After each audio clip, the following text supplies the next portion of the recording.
ฮัลโหลนี่ใครครับก้าวครับดีพี่โป้นะอ๋อพี่โป้สวัสดีครับพี่โป้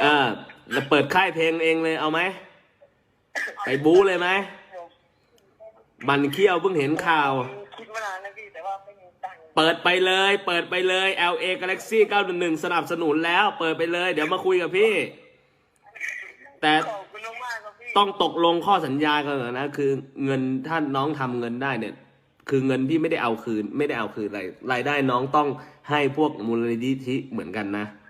แน่นอนครับจัดไปนั้นพรุ่งนี้มาคุยวันไหนว่างโทรมาหาพี่เบอร์นี้ได้ครับพี่เดี๋ยวเปิดไปเลยสำหรับโอกาสครับพี่โอเคเปิดไปเลยอย่าไปสนใจโอเคอ้าวนี่กูออกสื่อแล้วไอสัตว์เดี๋ยวมึงค่ายเพลงดับซะ